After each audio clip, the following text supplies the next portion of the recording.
Where are you going? I went into the apple.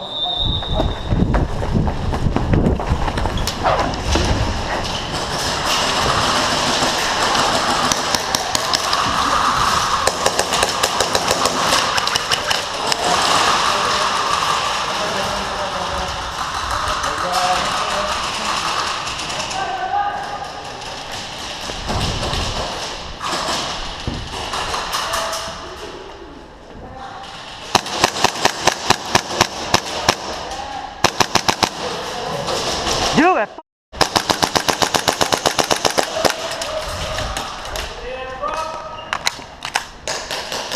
야, 먼저 가자. 보여주세요. 네?